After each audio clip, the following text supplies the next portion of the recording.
जी नमस्कार। जी नमस्कार। हम बातचीत कर रहे हैं जाने माने चिंतक और गांधीवादी चिंतक और जाने माने लेखक भी डॉक्टर श्री भगवान सिंह जी के साथ। तो हम लोग बातचीत कर रहे हैं, विमर्श कर रहे हैं डॉक्टर राजेंद्र प्रसाद जी को लेकर के, देश के पहले राष्ट्रपति। तो यह इसमें आपकी किताब में एक इसको लेकर भी काफी कुछ लिखा गया है कि राष्ट्रपति बनने में भी उनको काफी उनके रास्ते में बाधा उत्पन्न की गई, और इसमें जो नाम आपने बताए हैं वो नाम सोच करके ही अपने आप में बहुत कष्ट भी होता है कि पंडित नेहरू इसके खिलाफ में थे। कई बार उनके यहाँ गए भी, कई लोगों को भेजे, राजगोपालाचारी को राष्ट्रपति बनाना चाहते थे। इतना एक बिहारी से मुझे कहने में बहुत कष्ट भी हो रहा है कि बिहारी को आप इस तरह से कैसे कर सकते हैं, जो कि पूरी कमेटी जो थी राजेंद्र बाबू के पक्ष में थी, और कमेटी की वजह से जो लोग उनको चाहते थे कांग्रेस में, उनकी वजह से ही वो राष्ट्रपति बने, न कि पंडित नेहरू की वजह से। जी हाँ, आपने तो बात सही रखी। और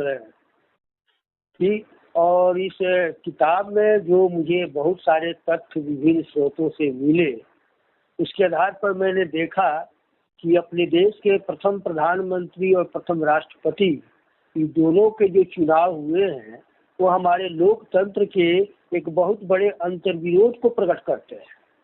और वह अंतर्विरोध यह है कि प्रथम प्रधानमंत्री का चुनाव बिल्कुल ही गैर लोकतांत्रिक तरीके से हुआ है, जबकि प्रथम राष्ट्रपति का चुनाव बिल्कुल लोकतांत्रिक तरीके से हुआ है। अब इस बात को मैं स्पष्ट करने के लिए आपको ले चलूंगा अतीत की तरफ, और जब देखेंगे कि जवाहरलाल नेहरू कैसे प्रधानमंत्री बने, इसकी थोड़ी चर्चा कर ले हम पहले। ये 1946 अप्रैल महीने में कांग्रेस में नए अध्यक्ष का चुनाव होना था, करीब 6-7 वर्षों के बाद। 1940 में रामगढ़ कांग्रेस हुई थी, वहाँ पर मौलाना अबुल कलाम आजाद अध्यक्ष चुने गए थे। और चूंकि बीच में 1942 में भारत छोड़ो आंदोलन हो गया, जिसके कारण सारे नेता जेल में डाल दिए गए थे, और 1945 जून तक के लोग जेल में रहे, इसलिए कांग्रेस का कोई चुनाव नहीं हुआ। उसके बाद 1946 ये होता है अप्रैल में, और उस समय स्थिति यह बन गई थी देश के सामने कि अब ब्रिटिश सरकार भारत को आजाद करने का मूड बना चुकी थी, क्योंकि वहाँ पर जो बिल्कुल उपनिवेशवादी प्रधानमंत्री चर्चिल, वो भारत को स्वशासन या आज़ादी देने के पक्ष में बिल्कुल नहीं थे। लेकिन 1945 में उनकी कंजर्वेटिव पार्टी की करारी हार हुई और लेबर पार्टी के नेता मिस्टर एटली प्रधानमंत्री बने, जो उस प्रकार के कहे कि उपनिवेशवादी मनोवृत्ति के नहीं थे जैसे चर्चिल थे।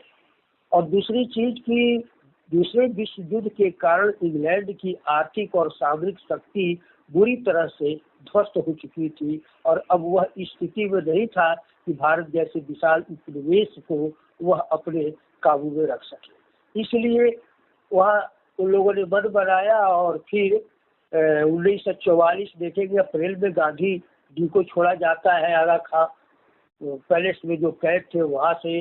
और 1945 जून महीने में 15 जून को कांग्रेस के सारे नेताओं को, जो अहमदनगर फोर्ट में जहाँ जहाँ राजेंद्र बाबू तो पटना के बांकीपुर जेल में थे, उन लोगों को रिहा किया गया। और 25 जून 1945 को ही शिमला समझौता, उस समय वाइसराय लॉर्ड वेगन थे, बुलाया था, लेकिन वहाँ पर कोई समाधान नहीं निकल सका मोहम्मद अली जिन्ना की हठधर्मिता के कारण। फिर 1946 के आसपास ही उसी में 3 ब्रिटिश मंत्रियों का मिशन भेजा गया, जिसे कैबिनेट मिशन कहा जाता है, और वह भी यहाँ की समस्या का समाधान खोजने के लिए आया और कर धर कर चला गया। लेकिन अन्य स्रोतों से ये बात गांधी जी की भेंट लॉर्ड माउंटबेटन करते हैं वेवेल से, जो वाइस राय के उस समय होती है, और ये पिक्चर साफ होने लगा था कि अब ब्रिटेन जो है भारत को स्वशासन देने जा रहा है। और उसमें तय था कि जब स्वशासन बनेगा और अंतरिम सरकार भी बनेगी तो जो कांग्रेस का अध्यक्ष होगा वही प्रधानमंत्री बनेगा। इसलिए 1946 अप्रैल में जो कांग्रेस की कमेटी की बैठक हुई उसमें अध्यक्ष का चुनाव बड़ा महत्वपूर्ण हो गया था। इस संबंध में राजमोहन गांधी की जो किताब है सरदार पटेल, उसमें वो जो तथ्य देते हैं उसमें पढ़ कर सुनाता हूँ, वह है कि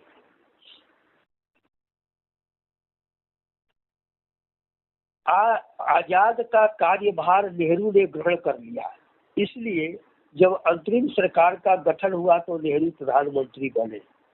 वैधानिक भाषा में नेहरू वाइसराय की कार्यकारिणी समिति के उपाध्यक्ष थे। क्योंकि यह स्पष्ट था कि कांग्रेस में आजाद का उत्तराधिकारी भारत का प्रथम प्रधानमंत्री बनेगा, इसलिए मन ही मन अनेक नेता इसकी आकांक्षा कर रहे थे। आजाद पुनः चुना जाना चाहते थे, हालांकि वे जानते थे कि उनके निकट मित्र और सहयोगी जवाहरलाल नेहरू इसके लिए छटपटा रहे थे। इसमें वल्लभ भाई भी शामिल थे, क्योंकि व्यक्तिगत आकलन को एक ओर रख दे तो भी अनेक प्रांतीय समितियों ने उनके नाम का सुझाव दिया था, उनके नाम का यानी सरदार पटेल के नाम का। कृपलानी का नाम भी लिया जा रहा था। 29 अप्रैल नामांकन का अंतिम दिन था। गांधी जी ने 20 तारीख तक व्यक्तिगत स्तर पर संकेत दे दिया था कि वे जवाहरलाल को वरीयता देते हैं। यह स्थिति थी और गांधी जी ने कृपलानी जी की जो किताब है महात्मा गांधी, और कृपलानी जी उस समय कांग्रेस के महासचिव थे। 1934 से लेकर और 1912 वर्षों तक राजेंद्र बाबू जब कांग्रेस अध्यक्ष बने थे 1934 में, उन्होंने ही महामंत्री के रूप में इनको नियुक्त किया था जेबी कृपलानी को, और तब से वो चले आ रहे थे। तो कृपलानी जी की वो किताब है उसमें वो लिखते हैं कि गांधी जी ने उनसे कहा था कि मैं जवाहरलाल नेहरू को ही चाहता हूं कि कांग्रेस का अध्यक्ष इस बार बने। अब क्यों चाहते थे कृपलानी लिखते हैं कि इसका कारण नहीं बताया, लेकिन उनकी इच्छा थी, और उनकी इच्छा को ध्यान में रखते हुए दिल्ली में वर्किंग कमेटी की बैठक जो हुई तो उसमें कृपलानी जी ने क्या किया, 15 प्रांतीय समितियों से जो नाम, यही तरीका होता था, भेजे जाते थे कि कांग्रेस का अध्यक्ष कौन होगा। 15 प्रांतीय समितियों से जो नाम आए उसमें 12 प्रांतीय समितियों से नाम सरदार पटेल के थे। कृपलानी जी लिखते हैं कि 1 या 2 से सीताराम पटाभी सीतारमैया का था और मेरा भी था। लेकिन दुर्गादास अपनी किताब में लिखते हैं India from Curzon to Nehru में कि कृपलानी जी ने दुर्गादास को बाद में बताया था कि उसमें सरदार पटेल के अलावे राजेंद्र प्रसाद का भी नाम था 1 या 2 प्रांतीय समितियों से। बहरहाल इतना स्पष्ट था कि जवाहरलाल नेहरू का नाम किसी भी प्रांतीय समिति से नहीं था, शून्य मत जिसको कहते थे वो था। लेकिन गांधी जी की इच्छा को ध्यान में रखते हुए सरदार कृपलानी ने एक बहुत बड़ा गुनाह या राजनीतिक अपराध यह किया कि उन्होंने एक कागज पर जो कमेटी के लोग बैठे थे जवाहरलाल नेहरू का नाम लिखकर बढ़ा दिया, और ये किसी को पता नहीं चलने दिया कि 12 जो प्रांतीय समितियां हैं उन्होंने सरदार पटेल का नाम भेजा है। अब उसमें सबने साइन किया, लेकिन उसका और थोड़ा जो विवरण देते हैं वो राजमोहन गांधी, वो भी देखने लायक है। और वो लिखते हैं उसी किताब में राजमोहन गांधी कि कृपलानी द्वारा लिखे गए कागज में कहा गया था कि वल्लभ भाई अपना नाम वापस ले रहे हैं ताकि जवाहरलाल सर्वसम्मति से चुने जाए। इसमें केवल वल्लभ भाई के हस्ताक्षर शेष रहे थे। पटेल ने यह कागज गांधी जी को दिखाया।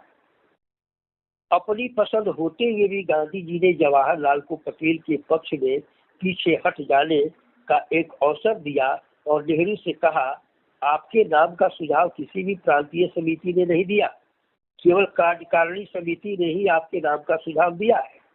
यह अर्थपूर्ण वाक्य बोले जाने के बावजूद जवाहरलाल एकदम मौन बैठे रहे। जवाहरलाल द्वितीय स्थान स्वीकार करने हेतु तैयार नहीं है। यह विश्वास हो जाने के बाद गांधी जी ने वल्लभ भाई से कृपलानी के लिखे हुए कागज पर हस्ताक्षर कर देने के लिए कहा। पटेल ने उसी समय हस्ताक्षर कर दिए। यह कोई नई बात नहीं थी। सरदार ने 1929, 1937 और 1939 में भी अपना नाम वापस ले लिया था। यह खेल गांधी जी ने किया कि जिस व्यक्ति का नाम कहीं किसी प्रांतीय समिति से नहीं था, उसको उन्होंने कांग्रेस का अध्यक्ष बनवाया। अब यह कितनी बड़े गौर करने की बात है कि ये लोकतांत्रिक मूल्यों का ये कद्र है या उसकी जो है धज्जियां उड़ाना। और लोकतांत्रिक मूल्य का तकाजा यह था कि गांधी जी जो बहुमत था 12, सोच लिए 15 में 12 समितियों का बहुमत कितना होता है, प्रचंड बहुमत था, इसको आपने बिल्कुल दरकिनार कर दिया। और जिसको कहीं से जिसका नाम प्रस्तावित नहीं था, मैंने शून्य मत जिसको था, उसको आपने कांग्रेस का अध्यक्ष बनवाया। और इस प्रकार बहुमत पर शून्य मत की विजय हुई। अब यह लोकतंत्र की विजय थी या लोकतंत्र की करारी हार। और वे कांग्रेस अध्यक्ष बने नेहरू जी, और बने तो उसी की बदौलत जब 2 सितंबर 1946 को अंतरिम सरकार बनी तो उसको प्रधानमंत्री बने।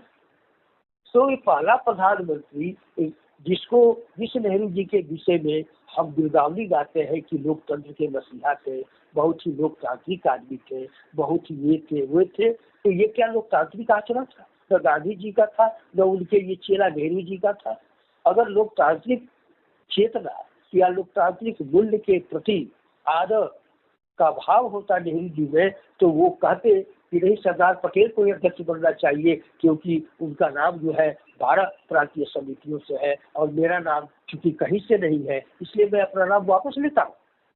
लोकतांत्रिक चेतना का यह तकाजा था ना, लेकिन ऐसा तो नेहरू कर नहीं सके। और हम कहते हैं कि लोकतंत्र के बहुत बड़े मसीहा थे।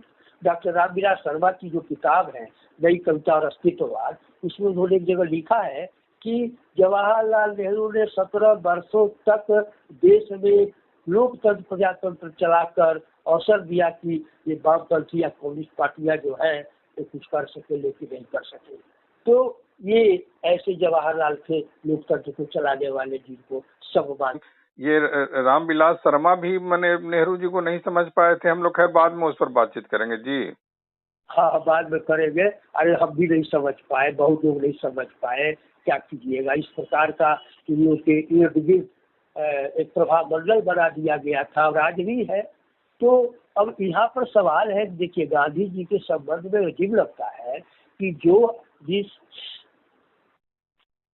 ये नेहरू को चाहते थे, तो राजमोहन गांधी उनके पोता है गांधी जी की, जानते हैं आप। और वो लिखते हैं कि हाँ, दुर्गादास का बड़ा एक अच्छा कथन है। दुर्गादास लिखते हैं कि इससे कांग्रेसियों के अंदर बहुत बड़ा क्षोभ था गांधी जी के इस आचरण और व्यवहार से। और राजेंद्र प्रसाद का एक कथन उन्होंने अपनी किताब में दुर्गादास में दिया है, India from Curzon to Nehru में। और राजेंद्र बाबू का कथन है कि Gandhi had once again sacrificed his trusted lieutenant for the sake of the glamorous Nehru. और ये ग्लैमरस नेहरू के लिए बड़े ट्रस्टेड लेफ्टिनेंट सरदार पटेल के तो हक का तो कई बार गांधी ने रखा कि जिसको कहते हैं बहुत लोकतांत्रिक आदमी थे। 1929 में सरदार पटेल का नाम ज्यादा था कई प्रांतीय समितियों से, लेकिन अपना नाम वापस लेकर पटेल का भी नाम वापस कराया और नेहरू को बनवाया 1929 में। जो राजमोहन गांधी लिखते हैं 1936 में। तो कई बार उनका हक गांधी ने खुद मारा है। और ये लोकतंत्र के मसीहा कहे जाते हैं, सोचने की बात है। और ये बिल्कुल तानाशाही मनोवृत्ति नहीं थी तो क्या थी। तो राजमोहन गांधी लिखते थे कि क्यों पसंद थे भाई, तो नेहरू चूंकि हैरो और कैम्ब्रिज में पढ़े हुए थे और वे अंग्रेजी पर बहुत अच्छा कमांड था, वो अंग्रेजों से अच्छी तरह वार्ताएं कर सकते थे, अंग्रेज जाते तो शासन चलाने के लिए। तो भाई अगर अंग्रेजों से वार्ताएं करने के लिए एक अंग्रेजी कराना जरूरी था, तो फिर ओरिजिनल अंग्रेज को ही आप देश में रहने देते, क्यों भगाने की क्या जरूरत थी? नकली अंग्रेज को क्यों बनाना उस उत्तराधिकारी जरूरी था? ये तो वही बात हुई जो प्रेमचंद ने अपनी कहानी आहुति में लिखी है कि जॉन की जगह पर गोविंद को बैठा देना। तो ये तो वही गांधी ने काम किया कि गोरे अंग्रेजों की जगह पर काले अंग्रेज नेहरू को बैठाया गया, जिसके नाम का कहीं से कोई प्रस्ताव नहीं था। तो हैरो और कैम्ब्रिज, दूसरी चीज ये बड़े गांधी का ये चयन जो है बिल्कुल उनके अपने ही सोच और जो सपने थे उसके साथ चमत्कार लगते हैं। यह कहने में मुझे कोई संकोच नहीं है। क्यों लगते हैं कि गांधी बार बार आंदोलन के दौरान ग्राम स्वराज, राम राज की बात करते रहे। ग्राम स्वराज होगा, नेहरू को ग्राम स्वराज से कोई प्रेम था न। नेहरू को और घरेलू उद्योग गांधी की, चरखा नेहरू की सबसे चीज थी। वो हेवी इंडस्ट्रियलाइजेशन के पक्ष में नेहरू थे। जिस दिन होगा अब देश में ये भारी औद्योगिकरण करेंगे, ये चरखा और ये लघु उद्योग, ये सब नेहरू की प्रायोरिटी नहीं थी। लेकिन आपने पतवार सौंप दी उस व्यक्ति के हाथ में जो आपकी सारी औद्योगिक और सारी ऐसी नीतियों का विरोधी था। ये आप बात करते थे अंतिम आदमी की, तो अंतिम आदमी इस साधारण से साधारण है वो नहीं महत्वपूर्ण रहा और आपके लिए महत्वपूर्ण हो गया हैरो और कैम्ब्रिज में पढ़ा हुआ व्यक्ति। और यह भी क्या तो नेहरू की मुस्लिम जमात या समाज से बड़ी अच्छी घनिष्ठता और मित्रता है, इसलिए वो अभी साथ सकेंगे। नेहरू तो क्या साथ सके भाई, मुस्लिम लीग को तो नहीं बना सके। देश का बंटवारा हो ही गया, मुस्लिम लीग ने लिया और उसके बाद से यही तो किया मुस्लिम लीग के मुसलमानों को खुश करने के लिए कि हिंदू कोड बिल ला सके, लेकिन कॉमन सिविल कोड लाने का साहस नहीं हुआ। और अंतर्राष्ट्रीय क्षेत्र में उनकी क्या उपलब्धि रही? गांधी को भी लगता था अंतर्राष्ट्रीय माना जाता था नेहरू को कि कश्मीर में आपने सीज फायर कर दिया जो आज तक को चल रहा है और उसको लेकर आज तक कितने हमारे जवान मारे गए। तिब्बत को आपने हड़प जाने दिया चीन के जरिए, तिब्बत को चीन हड़प कर बैठ गया और आज तक आप नहीं मुक्त करा सके। कश्मीर की समस्या आज तक बनी हुई है। तो और फिर 1962 में उसी चीन ने आपको करारी चोट दी। तो नेहरू के अंतर्राष्ट्रीय क्षेत्र में देखें कि मुस्लिम ये सब कहाँ सफलता मिली गांधी का जो सोच था, और उल्टे जो गांधी का ये औद्योगिक कुटीर उद्योग और ये सब जो था ग्राम स्वराज, तो सब का छिन्न हो गया। तो ये गांधी का समझ में नहीं आता है कि क्यों आपने सरदार पटेल का हक मारकर, जो सरदार पटेल और राजेंद्र प्रसाद उनके रचनात्मक कार्यों के साथ ही लोग ज्यादा जुड़े हुए थे और उनके सोच के साथ उनको बिल्कुल दरकिनार करते हुए आपने एक कैम्ब्रिज और हैरो में पढ़े हुए व्यक्ति को के हाथों में देश की बागडोर सौंपना ज्यादा उचित समझा। ये निहायत ही दुर्वय जी, मैं मानता हूँ कि देश में जिस लोकतंत्र की माना करते हैं उस लोकतंत्र का बिस्मिल्लाही और लोकतांत्रिक तरीके से हुआ है, ये साफ है इन तथ्यों को देखा जाए। अब आगे मैं बढ़ता हूँ कि राजेंद्र प्रसाद जो प्रथम राष्ट्रपति बने वो किस तरह हुआ भी देखिएगा। किस तरह से कोई अड़ंगा नहीं, विश्व में सबसे बड़े अड़ंगेबाज नेहरू ही थे, औरत खड़ा करने वाले। और ऐसे भी हिंदी में तो भाई कविता, कहानी, उपन्यास, आलोचना लिखने वाले हमारे विद्वान लोग समझ लेते हैं कि सब चीज पर जानकारी है। तो बहुत बड़े प्रोफेसर विद्वान है और नाम तो नहीं लूंगा, एक बार कहा चले राजेंद्र बाबू तो गांधी जी के इच्छा या आशीर्वाद के कारण राष्ट्रपति बन गए। अब ये कितनी निराधार बात है। जो नेहरू गांधी जी के आशीर्वाद इच्छा के कारण बने उनका किताब तो लोग नहीं लेते हैं। गांधी नेहरू खुद अपने आप बन गए, अपने बूते पर बन गए। देख लीजिए तथ्य कहते हैं कि गांधी अगर न चाहते तो नेहरू न बन सकते थे। लेकिन राजेंद्र बाबू के साथ कहना, संबंध में कहना कि गांधी की इच्छा थी, ये बिल्कुल तथ्यहीन है। इसलिए कि सभी जानते हैं कि 30 जनवरी 1948 को गांधी जी का देहांत हो जाता है, माने उनकी हत्या हो जाती है, गांधी जी नहीं रहते। और उस समय संविधान निर्माण की प्रक्रिया चल रही थी संविधान से, और जो जाकर आपको 1949 26 नवंबर को ये पूरी होती है प्रक्रिया। और उसके बाद मैंने 1949 के सितंबर वगैरह से ये राष्ट्रपति कौन बनेगा इसकी चर्चा शुरू होती है, क्योंकि अब ये तय हो गया कि भाई भारत जो है संसदीय गणतंत्र बनेगा, और गणतंत्र का मतलब कि यहाँ पर जो हेड ऑफ द स्टेट होगा वो इलेक्टेड होगा, रिपब्लिक होगा। रिपब्लिक केवल डेमोक्रेटिक होने से दोनों में अंतर है। अब इंग्लैंड डेमोक्रेटिक कंट्री है लेकिन रिपब्लिक नहीं है, इसलिए कि वहाँ हेड ऑफ द नेशन जो है वह डायनेस्टी के आधार पर होता है, वंशानुगत है। लेकिन जहाँ भी अमेरिका रिपब्लिक है या जो भी रिपब्लिक कंट्री है वहाँ पर head of the state elected होता है।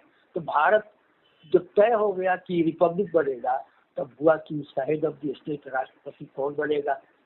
अब इसके लिए जवाहरलाल नेहरू ने एक चलाई लाइन कि राजगोपालाचारी चूंकि माउंटबेटन के जाने के बाद गवर्नर जनरल बन चुके थे, गवर्नर जनरल थे, इसलिए नेहरू का मानना था कि राजगोपालाचारी को ही रखा जाना चाहिए ताकि हमको व्यवस्था में कोई परिवर्तन नहीं करना पड़े।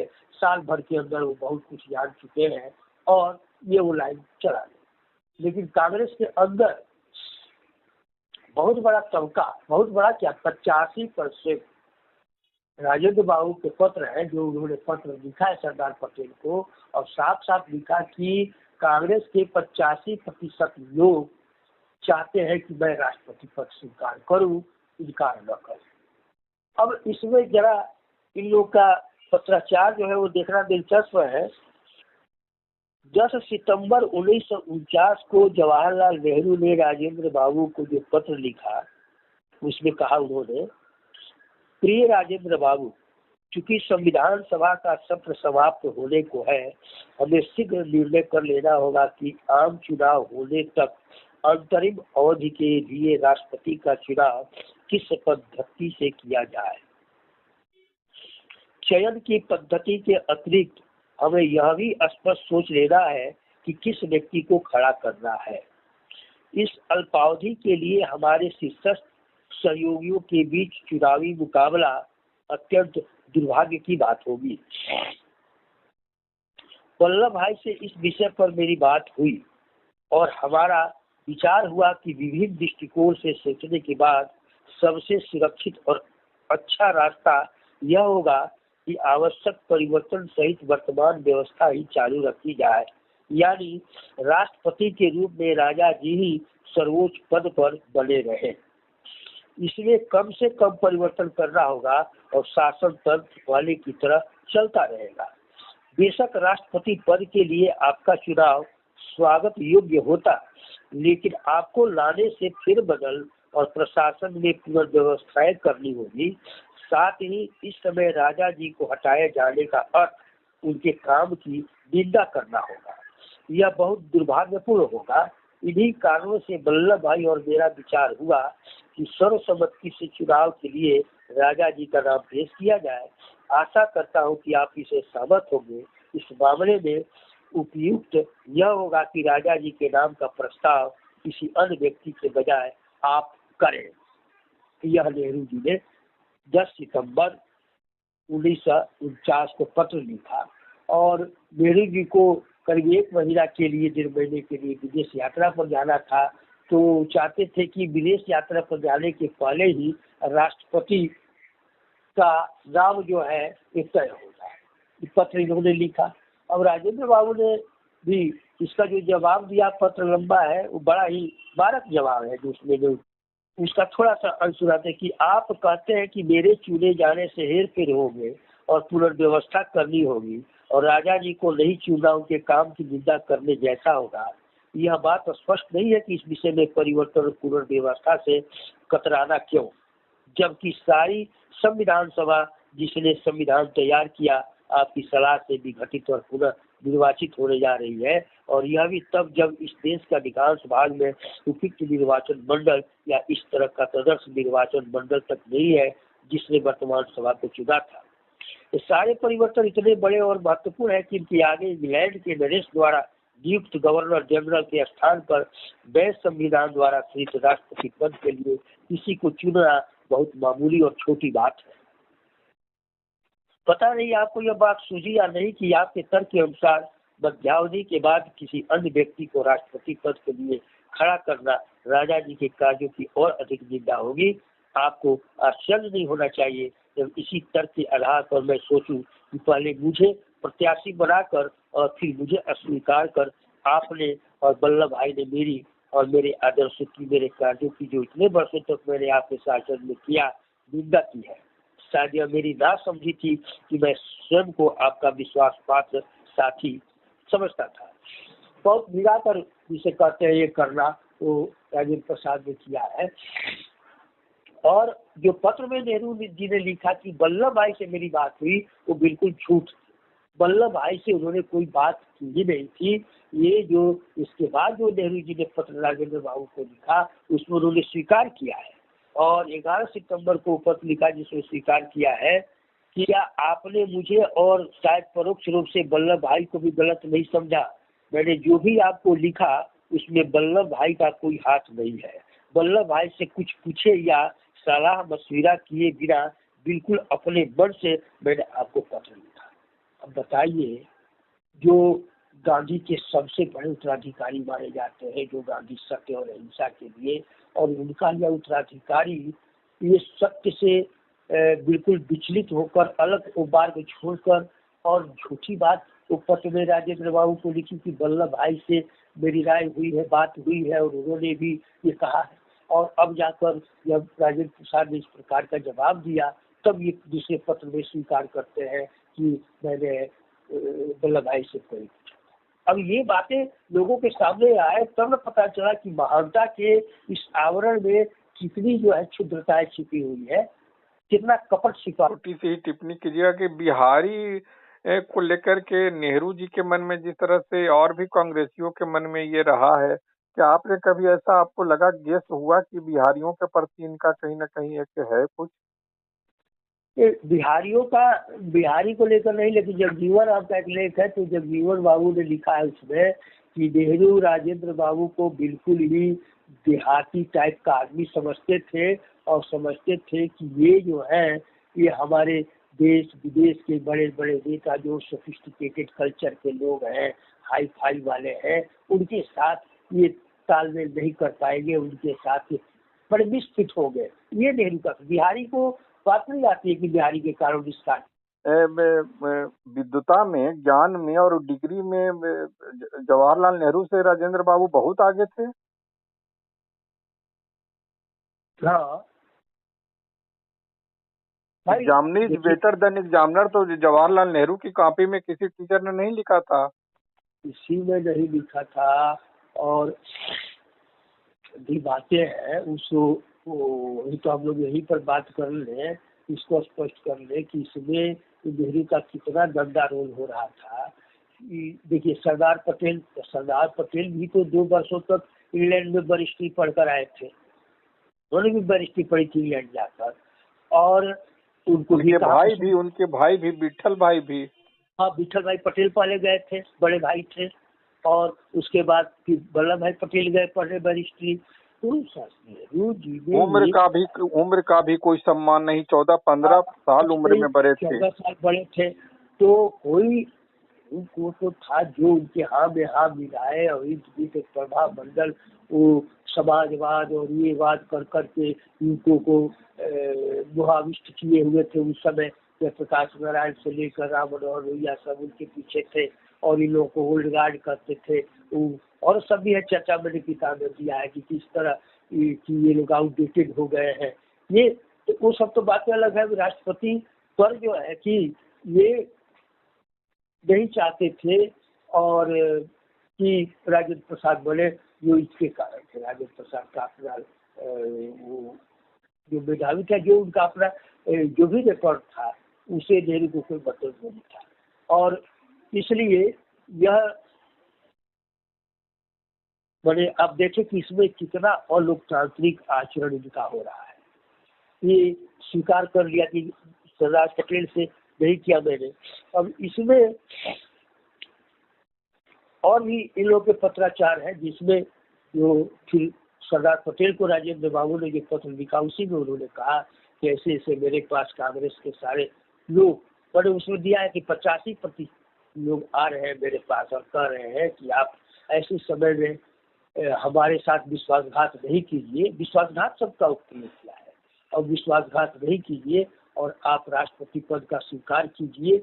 लेकिन नेहरू जी मानने को तैयार नहीं थे कि कांग्रेस का पूरा बहुमत, और न केवल कांग्रेस का बल्कि कांग्रेस के बाहर भी अनेक नेता ऐसे थे जो राजेंद्र प्रसाद को राष्ट्रपति के रूप में देखना चाहते थे।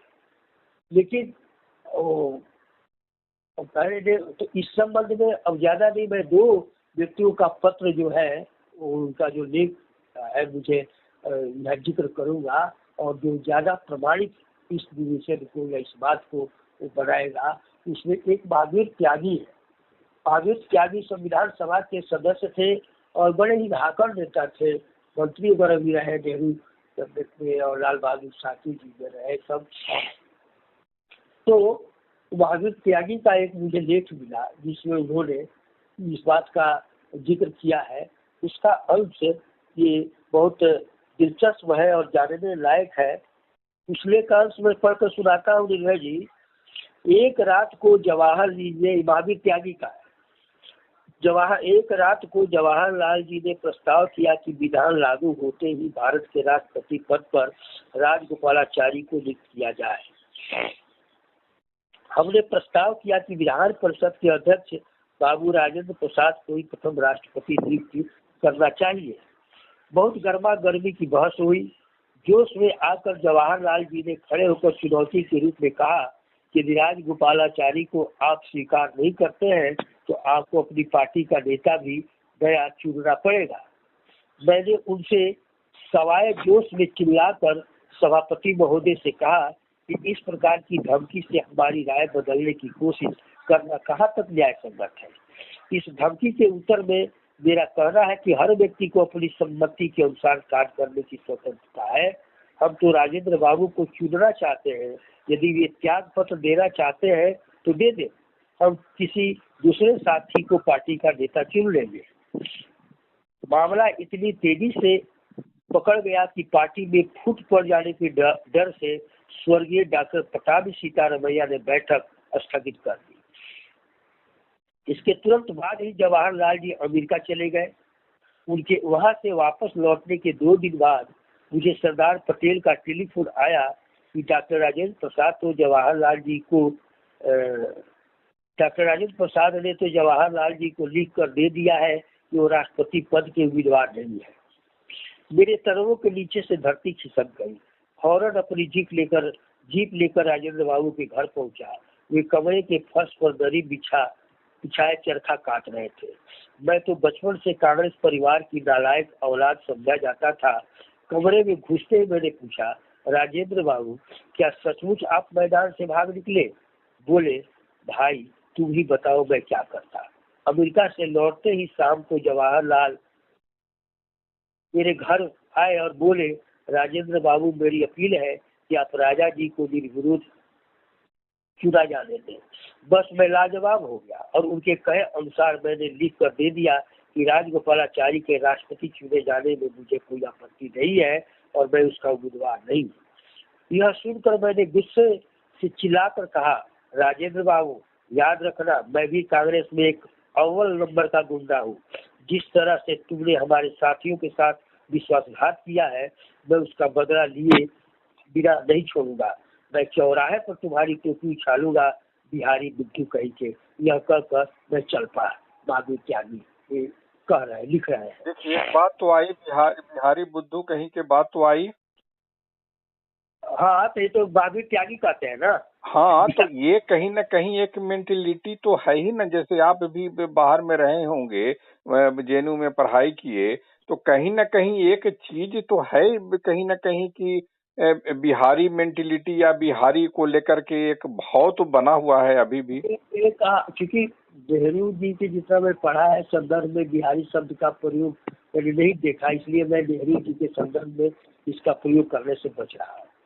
नहीं क्योंकि इन्होंने कह दिया, महावीर त्यागी ने बिहारी बुद्धू कहीं के इन्होंने कह दिया, तो वो मानस कहीं ना कहीं से भी प्रकट हो रहा है, वो मैं टटोलना चाह रहा हूँ। होगी, भले नहीं मानस होगी, मानसिकता होगी, इसमें इनकार नहीं किया जा सकता। तो बिहारी बुद्धू करके यह कहकर मैं चल पड़ा।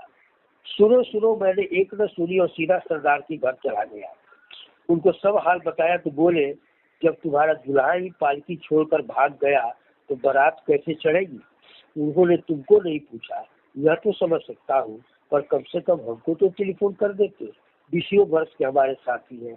मैंने कहा, यदि आप आज्ञा दे तो मैं उनसे जाकर कह दूं कि आपको भी यह सुनकर धक्का लगा। उन्होंने कहा, जरूर कहो। बस मैं फिर क्वीन विक्टोरिया की रोड गया और जाकर सरदार की सारी बात दोहरा दी। वो दोनों हाथ फिर थाम के बैठ गए और बोले, गांधीवादी होते हुए मेरे लिए कैसे संभव हो सकता था कि मैं बच्चों की तरह पद के लिए जिद करता, पर सरदार से बात करनी चाहिए थी। मुझे सुझाव नहीं दिया कि वरना मैं कह सकता था कि साथियों और समर्थकों से पूछ कर उत्तर दूंगा, पर अब तो जो हो गया सो हो गया। इसके बाद फिर महावीर त्यागी कहते हैं कि मैंने कहा, एक बात हो सकती है, आप जवाहरलाल जी को पत्र लिख दें कि मैं अपनी बात पर कायम हूँ, पर चूंकि पार्टी के साथियों से बिना परामर्श किए अपना नाम वापस लिया है, इसलिए मेरी प्रार्थना है कि पार्टी के प्रमुख सदस्यों को बुलाकर समझा दें कि मेरा नाम वापस हो जाने पर चुनाव निर्विरोध हो जाने के। राजेंद्र बाबू को यह सुझाव पसंद आ गया और उन्होंने तुरंत चिट्ठी भिजवा दी। अगले दिन मैं सरदार साहब के साथ हवाखोरी के लिए गया तो उन्होंने बताया कि तुम्हारा कश्मीरी बहुत सियाना है।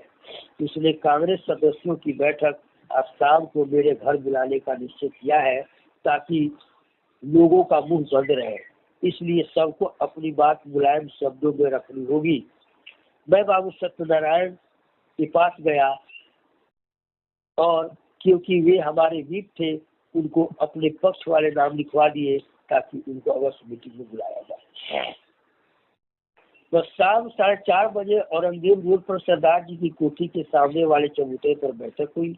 इस बैठक में सर्वश्री सत्यनारायण सिन्हा, जसपत राय कपूर, सुरेश दलाल, रामनाथ गोयनका, बालकृष्ण मानवीन, स्वर्गीय सिद्धवा, अजीत प्रसाद जैन, राजकुमारी अमित कौर, ठाकुर भागवत और विक्रम लाल सोधी आज हमारे सभी समर्थक थे। और बैठक आरंभ होते ही जवाहरलाल जी ने भाषण करते हुए बताया कि राजेंद्र बाबू ने अपना नाम वापस ले लिया है और ये बड़े गौरव की बात इतिहास में जाएगी कि हमने प्रथम राष्ट्रपति को निर्विरोध चुन लिया।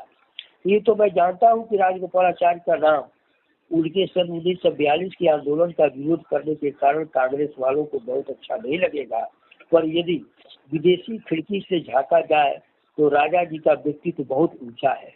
उन्होंने गवर्नर जनरल के रूप में बहुत कुछ नाम कमाया है आदि आदि। तुरंत ही हमारी टोली के सदस्यों ने खड़े होकर जवाहरलाल जी की युक्तियों का खंडन करना शुरू कर दिया। पहले शायद जसपत राय कपूर बोले, फिर रामनाथ गोयनका ने बड़े गुस्से में चिल्लाकर कहा, हमें यह बताइए कि हम राष्ट्रपति कांग्रेस वालों के लिए चुन रहे हैं या उनके विरोधियों के लिए। जब आप अपने मुंह से मान रहे हैं कि राजा जी का नाम कांग्रेस वालों को पसंद नहीं आएगा, तो हम क्या गैर कांग्रेसी है? मैंने कहा कि जवाहरलाल जी, आपको यह क्या आदत पड़ गई है, हमेशा आप विदेशी खिड़कियों से झांकते हैं। फतेहपुर सिकरी के बुलंद दरवाजे से देखो तो आप जानोगे कि राजेंद्र बाबू का व्यक्तित्व आसमान के बराबर ऊंचा है। इसी तरह और सबने विरोध किया। अब जो कोई विरोध करे तो हम सब तालियां बजा दें। जवाहरलाल का मुंह इतना सा निकल आया तो बाद की शर्मा नवीन ने खड़े होकर कहा, मैं प्रस्ताव करता हूँ कि यह प्रश्न जवाहर भाई के ऊपर छोड़ दिया जाए। वे हमारी बातों पर उचित रूप से विचार कर ले और अपना निर्णय सुना दें। सबने इसे स्वीकार कर लिया, पर हमने से एक ने संशोधन पेश कर दिया कि जवाहरलाल जी और सरदार पटेल दोनों मिलकर निर्णय दें। बस सबने ताली बजा दी और खड़े हो गए। चाय पीकर हम अपने अपने घर लौट गए। अब देखिए, इतना सारा हो गया। अब उसके बाद फिर नेहरू की चाल देखिए। लिखते हैं महावीर त्यागी, अगले दिन सरदार पटेल ने बताया कि हम लोगों के जाते ही जवाहरलाल और वे एक कमरे में सलाह करने के लिए जा बैठे। जवाहरलाल जी ने कहा, मेरी राय में यह अच्छा ही हुआ कि पार्टी ने यह सवाल हमारे ऊपर छोड़ा है।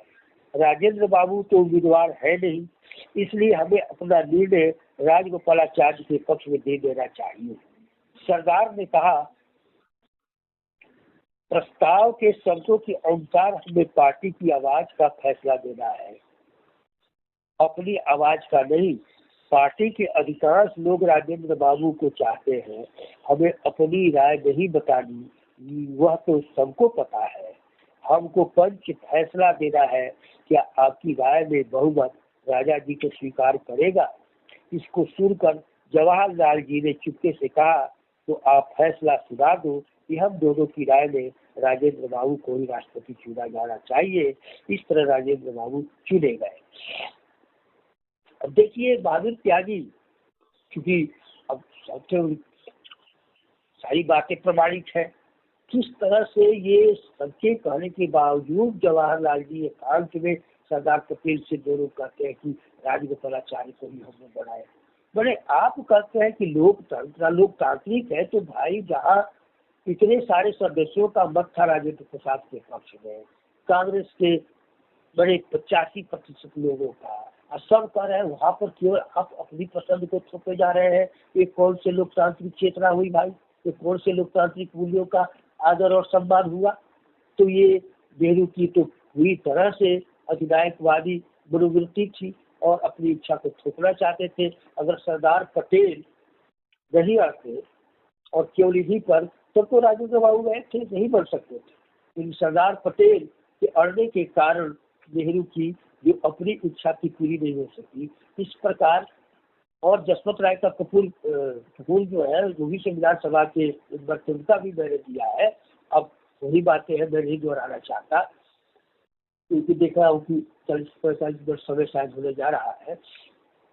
लेकिन यह स्पष्ट है कि प्रथम राष्ट्रपति जो चुने गए वो बिल्कुल लोकतांत्रिक तरीके से चुने गए, बहुमत के आधार पर चुने गए, और हमारे प्रथम प्रधानमंत्री जो चुने गए थे वो बिल्कुल लोकतंत्र विरोधी प्रक्रिया से चुने गए थे, गैर लोकतांत्रिक तरीके से चुने गए थे। यह दोनों में बहुत बड़ा अंतर है, लेकिन इस अंतर को कौन बताता है? केवल आप भी सुनते आ रहे हैं, जब से हो संभाला पढ़ रहे हैं कि नेहरू जो बहुत बड़े संसद के प्रेमी थे, संसद के अधिवेशन के समय कभी विदेश नहीं जाते थे, संसद से बाहर नहीं जाते थे, लोकतंत्र के लिए यह किया वह किया। लेकिन देखिए, जिसका जन्म ही जिसका इस पद पर आसीन ही हुआ था गैर लोकतांत्रिक तरीके से तंत्र से, उसको लोकतंत्र का प्रेमी, और जो राजेंद्र प्रसाद जिनके पीछे इतना बड़ा बहुमत रहा, उसकी अवमानना ये आदमी बहुमत ही करने पर तुला हुआ था, इसको हम लोकतंत्र प्रेमी बनाए।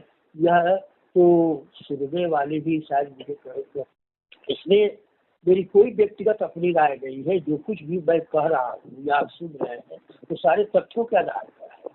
सरदार पटेल राजगोपालाचारी के पक्ष में बिल्कुल नहीं थे, इसलिए, और उसमें भी है, उस राजा जी ने अपना एक मैसेंजर भेजा था सरदार पटेल के पास कि जाकर उसने कहा कि कहो कि क्यों वो हमारा विरोध कर रहे हैं, बड़े राजा जी का विरोध वो क्यों कर रहे हैं। तो सरदार पटेल ने यही कहा कि जाकर उनसे कह दो कि 1942 के आंदोलन में उन्होंने जो धोखा दिया हम लोगों को, उसे मैं कभी नहीं भूल सकता।